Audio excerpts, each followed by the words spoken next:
Here we go. Now we're live. This morning we're dealing with nutrition, performance nutrition, or nutrition for athletes.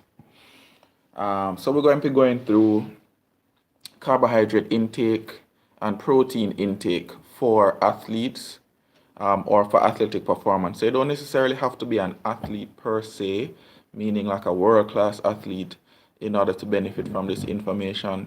Even if you're just recreational, or you train just for your own health and well-being, this will be able to assist you in terms of what do you really need to be doing, and in particular certain things that you don't really want to include in your nutritional regimen because it won't be producing as much value as you think. All right, so we're going to be looking at carbohydrates, proteins. Well, I've been through this a couple of times before on previous Friday Live. Today we're just going to look at carbohydrates and proteins because it takes quite a while to get through all of them. All right, we're looking at carbohydrates. You're looking at a source of energy, like the most abundant, most useful source of energy, right, for athletic performance is carbohydrates. So that means whenever you start prioritizing what type of food you're going to consume relative to your sport, you want most of your energy really coming from carbs. It's the easiest to access. Your body stores even the energy that it stores inside. The one storage that it can access the most easily and readily is carbohydrate in the first form of muscle or liver glycogen. All right? So it's the first thing that you prioritize when you're going to be consuming foods. Because if you don't have enough energy, if you can't find enough energy to train, you're not going to find enough energy to perform. All right? And the other two sources of energy, which are proteins and fats, they are not as easily accessible. Right? Proteins, for one, you don't really want to be tapping into protein for energy, because quite frankly, proteins are needed for so many other processes in the body, right? And also, it's more difficult for your body to access it generally, right? The fats are a very good form of storage for energy, but your body doesn't really dip into the fats very easily or readily. It's because your body wants to hold on to that, let's say, for future emergency. So it's kind of like a built-in program within your physiology for your body to hold on to fat stores just in case there's something happens tomorrow and you can't find a source of food. So it's a very efficient way to store energy, but accessing it is not as easy as accessing it from proteins or carbohydrates. And accessing energy from proteins is not as easy as accessing it from carbohydrates. Your body prefers carbohydrate stores first, and if it has to, it will go to proteins and fats. All right. So in terms of carbohydrate storage, you really need your carbs for muscle and mind energy, meaning it's not just within the muscles that you're looking that need the energy. Your brain needs energy too, right? And your brain actually, if you don't have enough carbohydrates, glycogen flowing within the body, then the first thing that's going to happen is not the muscle fatigue, is the brain fatigue that's going to happen first. When the brain fatigue happens, meaning that you start to feel a little bit out of it, you're not able to coordinate movements very well anymore. That's when if you're like a speed and power athlete, you're at risk of having certain injuries because you're not coordinating the movements at high speed anymore, right? It makes learning very difficult, especially when your blood sugar starts to drop below a certain level. You can't really pay attention to what you're doing as much anymore. You start to feel a little bit grumpy because your body is trying to tell you that it can't replenish the carbohydrates fast enough, even for your level of concentration to stay up. Right? That's a primary reason, guys. Primary reason. There's always sugar in your sports rehydration drink. There's always some amount of sugar. It's to keep the blood sugar level up high enough so that you can stay focused on what you're doing. All right. I mean, people will complain that, the sports drinks is sugary. Yes, it's sugary. It's not meant for you to be drinking with every single meal. It's meant for you to consume prior to going into your training or competition and during your training and competition. Right? After training and competition, maybe a little bit just to top up. But outside of that 1 to 2 hour window before and after competition, there's no need for anybody to be consuming your Gatorade, your Highlight, your Powerade, whatever sports recovery drink, not recovery, whatever sports hydration drink is not necessary outside of that training zone. All right, so the carbohydrates as fuel for the mind is super important. Perhaps probably more important than for the muscle, because if you can't get enough, if the blood sugar starts to drop by too much, then it's not really going to help you so much, because you're not going to be able to coordinate the movements well, and learning is going to be difficult for you. And the learning aspect of sports, especially for young athletes, it's kind of more important than being more physically bulky and strong, because the nervous system itself has to adapt, meaning you have to learn how to execute movements very quickly and very precisely. All right. In terms of protein, protein is really for rebuilding muscles and other tissues within the body. So your muscle tissue, the tendons that attach it to the bone, your internal organs, your especially the vital organs like the heart, the liver, the kidneys, the stomach. The protein helps to rebuild those. The protein also helps to rebuild hormones that regulate the different processes in your body, right? So you have hormones that are for muscle building, hormones that are for growth and maturation within the athlete, lots of different processes, right? And then there are the enzymes within the body that are largely protein molecules, are built out of the proteins that you consume in your food, right? So consuming proteins is important, because your body can't produce those internal structures without the proteins, right? And then when you start training, you're putting your body in a heightened state. I call it a superhuman state, where it is doing things that it is adapting to the training and being more and more able to do things that are not necessarily normal. All right. So I call it superhuman, because the human body is capable of some fantastic things, but you have to train it above the normal human state to a point where it is very finely tuned to do a particular thing extremely well. The fats are necessary also for building hormones within the body.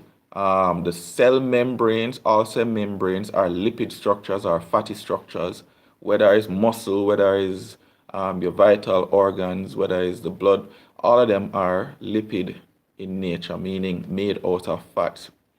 So you have to consume fats. There's no way you're going to be able to just be on a diet that don't include adequate amount of fat and get any amount of good performance for sports or for training. The key though is to make sure that it is high in anti-inflammatory fats, right? We're not going to cover fats today. We're going to keep it strictly between carbs and proteins. And I'm going to give you the specific amount of carbohydrates and proteins that you need, depending on what type of athlete you are, what type of sport you're training for.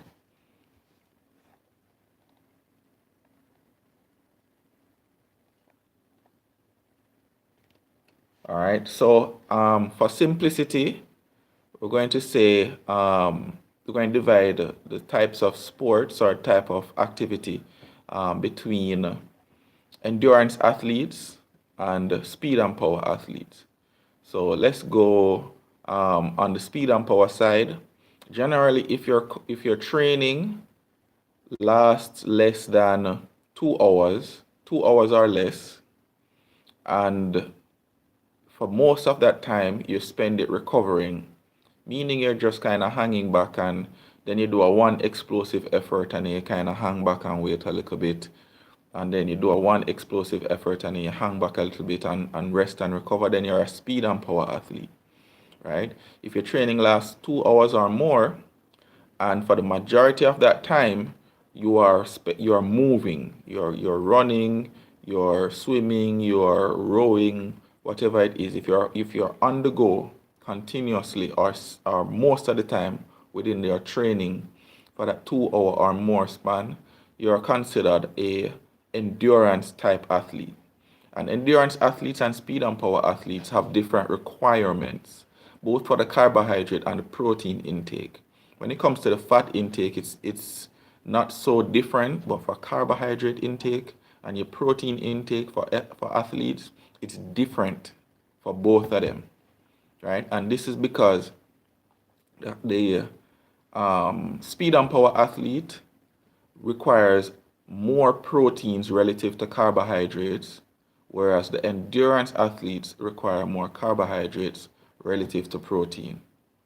All right, and if you think about it from a just a common sense point of view, if a speed and power athlete is out there, the amount of power that he has to express during training and competition, there's a lot more damage to the muscles, right? So you have to those athletes have to include a lot more protein in order to repair the muscle damage that is done during training. Whereas for a endurance type athlete, they don't do as much damage to the muscle because they're not moving as fast, right? There is still the possibility for some muscle damage during training and competition, but it's not as high because the intensity of what they do is just not that high as somebody who's, say, sprinting 100 meter or an Olympic weightlifter or power lifters. So that is the key difference or the key reason why speed and power athletes require more protein than the endurance athletes. All right, so for speed and power athletes, you're looking at 3 to 5 grams per kilogram of body weight per day. So speed and power athletes, 3 to 5 grams per kilogram of body weight per day. What does that mean? It means if you weigh 100 kilograms, right, you are going to want to be consuming between 3 and 5 grams of protein, 300 and 500 grams of protein per day for the whole entire day, not at one meal, for the whole entire day, between 300 and 500 grams per kilogram of body weight per day. All right, and the conversion between grams and pounds, because not a lot of people measure their body weight in kilograms. So I think the conversion is to divide. It's either divide or multiply. It's easy to find though. You can find it on the internet real easy. I think you divide it by 3.3. Am I right? Yeah, I think you divide it by 3.3. But you can look it up. It's easy to find, right? But 3 to 5 grams of protein per kilogram of body weight per day. And this is the key thing. I keep having to repeat this because people tend to forget. Athletes don't do very well on the standard recommendation of eating 3 meals per day, right? Athletes are better served by consuming foods in 4 to 6 meals per day. So if you split that 3 to 5 grams, right, per kilogram of body weight per day, whatever it comes up to, you have to divide it between 4 to 6 meals. And the reason for that is this. The meals around your training schedule, right, are super important. Meaning, if you have breakfast, if all you're having is breakfast, lunch, and dinner, that does not factor in your training schedule at all, right? Because breakfast generally is around the time you wake up. Lunch is usually predetermined by wherever you work or wherever you go to school And dinner is generally just whatever time you get home, sometime around there, dinner is prepared and you consume it close to that time. But athletes need an additional meal, at least one additional meal. So that additional meal would have to be at least either a pre-training or competition meal or a meal that they have after training or competition, right? And that is to optimize their recovery. So nutrition for athletic performance is different than nutrition for health or weight loss. It's a totally different ballgame. So we're talking about the carbohydrate consumption, how much carbs you consume, and when you consume it.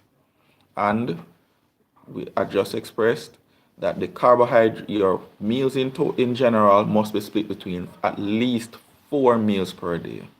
It don't mean say you're going to jump if you're consuming four heavy meals every single day, you know. For example, your pre-training or your pre-competition meal can be a light snack. All right. Hold on a second. Come. Right? Your pre-training or your pre-competition meal can just be a light snack. And for endurance athletes, the carbohydrates, remember I said that the carbohydrate intake for endurance athletes is quite a bit higher than your speed and power athlete, right? And it flips around when it comes back to the protein intake. So the carbohydrate intake for the amount of carbs that an endurance athlete has to consume is 8 to 12 grams per kilogram of body weight per day. So remember the requirement for a speed and power athlete, if you're a sprinter, you play football, basketball, any of those sports, that the majority of your training is spent doing very fast, intense activities and then resting and recover from it. 3 to 5 grams of 3 to 5 grams of carbohydrate per kilogram of body weight per day. Endurance athlete carbohydrate is 8 to 12 grams of carbohydrates per kilogram of body weight per day, split across a minimum of 4 meals to a maximum of 6.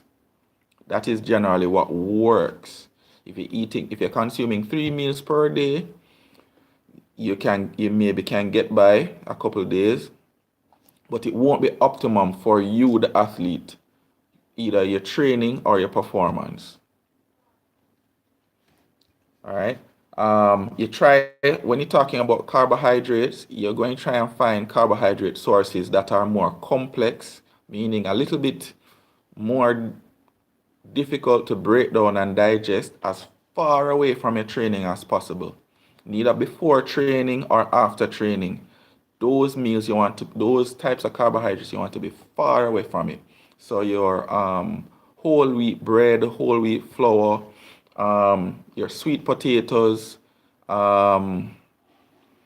your starchy, your vegetables that are full of fiber, you want to keep them as far away from your training as possible.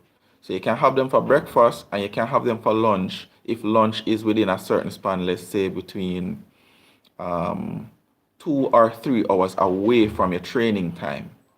For sure. Have all your fruits and vegetables within that span. You see, once you get within that hour before your training time and that hour after your training time, make sure it's easy to digest stuff.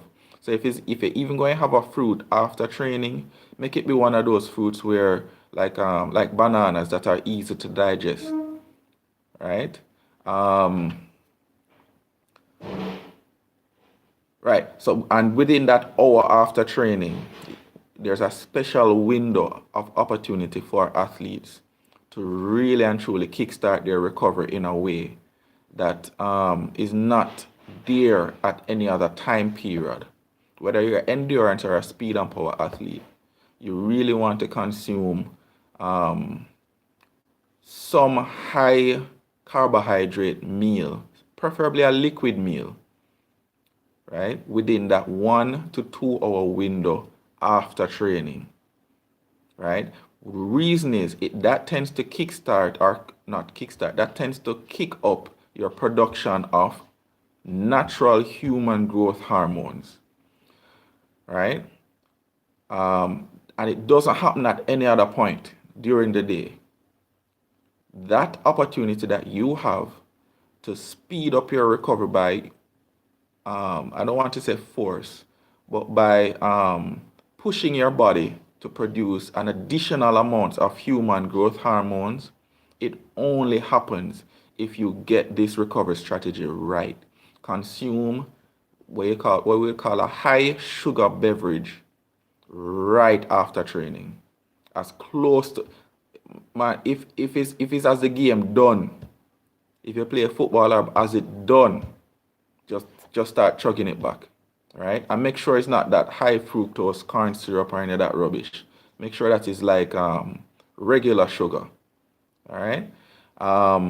There's a what you call insulin like growth factors. But this is not anything illegal or anything. I wouldn't come on here to tell anybody to go do anything illegal or consume any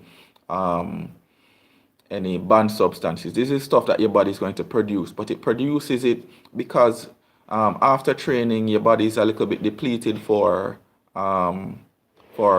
carbohydrates, and once the blood sugar spikes, it's your body starts to secrete what we call natural growth factors, insulin-like growth factors that help to increase your power output, increase your muscle growth, increase your bone growth. It just kicks everything up. All right. So if there's anything that you get from this segment or this Friday morning live, is as soon as training is done, make sure you're chugging back a sugary beverage. Don't do it any other time of the day, because it really and truly not going to benefit you doing it any other time of day. But whether you're an endurance athlete or a speed and power athlete, make sure as soon as training is finished. All right, so that's a one takeaway. If you don't learn nothing else, if you sign off right after this, just make a note in a little notebook. As soon as training done, right? Finish up the Gatorade or highlight or whatever you've been drinking, and then slam away some type of high carbohydrate meal. All right. You notice me never say high protein, because the protein has to be involved, and we're going to cover that in a little bit. But the carbohydrates is the thing that will cause your body to secrete that growth hormone, not the protein. When it secretes the growth hormone, then whatever protein is you actually consume now can be utilized more readily. But if you just consume like whey protein, like a lot of athletes, as them finish training them, or them pour out the little protein powder in them bottle and shake it up and start drinking, that's not going to kickstart it as well as if there's a decent amount of sugar in the beverage. All right, and again, let me just repeat, because I don't want anybody to get the wrong impression. This is not nutrition for weight loss. This is not nutrition for recreation. This is nutrition for athletic performance. All right. And I'm on every Monday, Wednesday, Friday, 8 o'clock to about 8:45 at the most. And this is free training. I don't care where you're from. I don't care what you're doing. Just log on Monday, Wednesday, or Friday, 8 a.m. and you can learn for free. All right. So we're going to move forward because we're almost at the end. I wanted to go into carbs a little bit more, just to mention another important factor. I gave you a range of 3 to 5 grams per kilogram of body weight for speed and power athlete, and 8 to 12 grams of carbohydrate per kilogram of body weight for endurance athlete. Where the range comes in, you see, on the days that you have light training, drop your carbohydrate intake down to the lower part of the range. And on the days where the training is heavier, you increase your carbohydrate to the higher part of the range. You see, on the days when you are off training, and every athlete should have at least minimum 1 day off from training every single week. On the days that you have off from training, push it right down to the bare minimum. So if you're a speed and power athlete, 3 grams of carbohydrate per kilogram of body weight. If you're a speed and power athlete, 8 grams of carbohydrate per kilogram of body weight for the whole entire day. Split up across 4 to 6 meals. All right. So on your lighter training days and on your recovery days, you drop it all the way down to the bare minimum on your recovery days. And every athlete must have at least 1 day off. Nobody should train 7 days a week. Nobody. Nobody. If in the Bible it says Jesus said rest upon the 7th day, and we know say a 7 day we have in our week. But if even the man will create the whole entire universe to have to rest 1 day per week, that means as an athlete, you are a Superman and you are a God. Rest the 1 day per week. Nothing at all. Just absolute rest. All right. So your intake on your recovery and your light training days is drastically reduced. Cool. All right. Let me go into the protein because I'm running out of time a little bit here. All right. So for proteins, right? Wait, why am I missing the? Okay, I know why it's missing. Give me a second. I'm not really allowed, based on the platforms I'm streaming, to show my slide deck. Right? As soon as I figure it out, I'll do that. But I'm not really allowed right now. All right. So for proteins, for speed and power athletes, you're looking at 1.6 to 1.8 grams of protein per kilogram of body weight per day. All right. So for speed and power athletes, 1.6 to 1.8 grams of protein per kilogram of body weight per day. And for endurance athletes, 1.2 to 1.4 grams per kilogram of body weight per day. Remember, I said initially, we're going through proteins and carbohydrates, and there's a little bit of a dance going on between the proteins and carbohydrates for one specific reason. The speed and power athlete needs a lot more protein than carbohydrate, and your endurance athletes need a lot more carbohydrate than protein relative to each other. So you can't have you can't feed somebody who is training for 1500 meter the same meals that you're feeding somebody that's training for 100 meter, right? You can't throw the same exact things on their plate and think that they're going to benefit equally from it. They are not. If you throw the plate together and feed the two athletes in the same way, one is going to be underfed, right? One is going to be overfed, or both are going to be underfed or overfed. It's simple. Those are the facts. That's the science, right? They are not for optimum performance. They are not. Their needs are different, so you can't feed them both the same way. All right. In terms of the protein intake, again, it is split up within your meals. Minimum 4 meals per day, right? Generally, minimum 4 meals per day, and you can break it down even to 6 meals per day.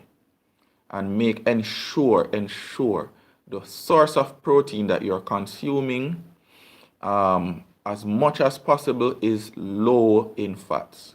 Remember, I did say that the fats are important, but I'm not saying that because I'm saying the protein source, you try and keep the fat content low. I'm not using that to say that the fats are not important. What I'm saying is, because the main and simplest and easiest form of protein is from meats, you definitely need to choose cuts of meats that are less fatty.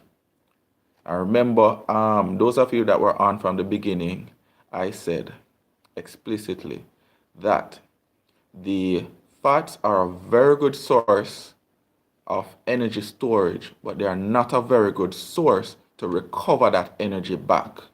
And that's because your body is genetically programmed to hold on to fats, right? So if you're a high endurance athlete or ultra endurance athlete, then fats would be a very good source of energy for you. But the majority of us are not at that extreme. The majority of us, especially in track and field, are to the other side of the extreme, where carbohydrates are the most beneficial source of energy. So when you're consuming your proteins, don't try and go for the leaner cuts of meat, right? Or vegetarian athletes would not have an issue with this because they're not consuming meat so much as their protein source, but then they run into other issues that they definitely have to supplement protein because vegetarian athletes are not what you call it, the vegetarian protein sources are not complete in terms of the all the different amino acids that you would need to consume. What you call your essential amino acids. A couple other key things, because I'm running out of time, a couple other key things that would need to run over. You see that post-exercise meal that we spoke of, right? It has to have some protein in it, but it doesn't have to be super high level of protein. A lot of persons, because protein is sold to you as this miracle thing that if you want to go into bodybuilding, if you want to build muscle, you have a high protein diet. No, it's not absolutely necessary, right? You have to gauge it. It depends on the intensity of your exercise. It depends on your level of training and competition as well. Because if you are just starting out on your exercise journey, it doesn't make sense for you to be going out there and buying powder protein to consume every day. Because realistically, the changes that happen when you're training at a low level has nothing to do with muscle building. It has to do with adapting your nervous system towards the sport or towards the training. And for a good 6 to 8 weeks, there's no real muscle being built when you're just starting an exercise program. There's no need for you to go out there and spend wads of cash on powder protein or any protein supplement. Most individuals are capable of getting the entire amount of protein they need for training, competition, and normal daily life just from eating regular foods, as long as they're really paying attention to their nutrition. If you find somebody that's undernourished in terms of their protein intake, whether because of lifestyle factors, whether because of their socioeconomic condition, meaning that they're just not able to afford certain things, then protein supplementation can definitely come in as a major strategy. But before that, just making sure that they're eating enough foods and they're eating enough natural protein sources in it is enough. It is not necessary for the majority of athletes. Say 80% of athletes don't need a whey protein or any super formula protein powder to mix up and drink after training. The elites need it. Right? I mean, people performing at a national and international level.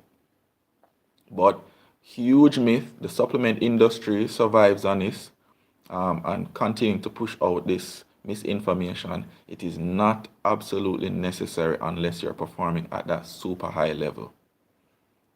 All right. But that after training meal, if you can get 9 grams of carbohydrates in there, that's about all you need.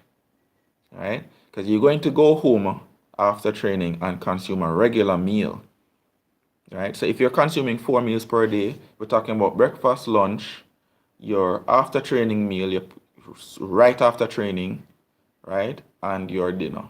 If you're talking about 5 meals per day, you're talking about breakfast, lunch, your pre-training meal, your post-training meal, and dinner.